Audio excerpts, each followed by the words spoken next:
Thank you for being with us for the word of encouragement here on this Tuesday.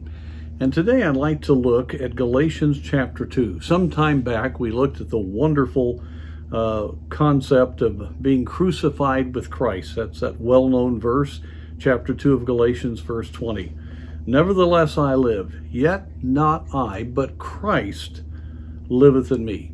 And the life which I now live in the flesh, I live by the faith of the Son of God, who loved me and gave himself for me. And we pointed out before that God is doing something very wonderful in our lives because we now have Christ in us and we can live his life. And we do not want to frustrate the grace of God, verse 21, by having self-dependence. For if righteousness came by the law, then Christ is dead in vain. That's the whole theme of this passage. But I want to point out a different angle here today. In verse 20, it says, I live by the faith of the Son of God. The key to the grace of God to allow us to live the Christ life is continuing to believe God, to depend upon him. Faith is dependence upon God. We have the indwelling Spirit. That's a fact. We have the reality that Christ's death, burial, and resurrection is our death, burial, and resurrection. His victory is our victory. That's fact. But we have to, by faith, yield to the Lord so that those realities can be ongoing in our life. And if we do not trust God, but trust ourselves or are unwilling to believe, well, we then frustrate the grace of God.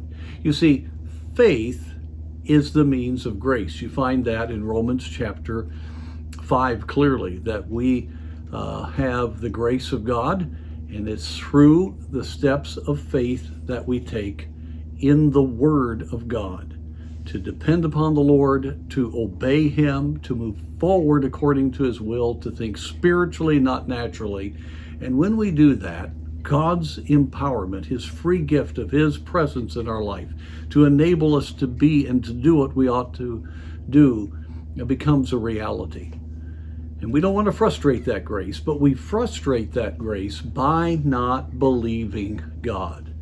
And think about how many times we doubt him. Will he really answer that prayer? Will this really be the right way to handle my children? Is this really worth it to sacrifice this, even though I think God's calling me to sacrifice?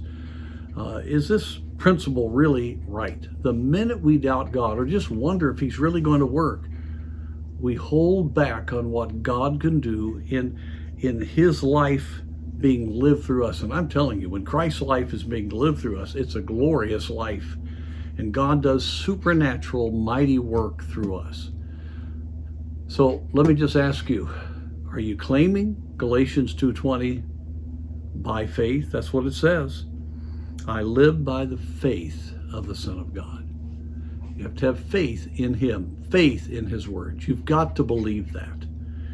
And if you do, well, then you've got the grace of God. You're going to see Christ become real in your life. Oh, as I said a while back, don't frustrate the grace of God. And here it's the emphasis, don't frustrate the grace of God by not believing in his word.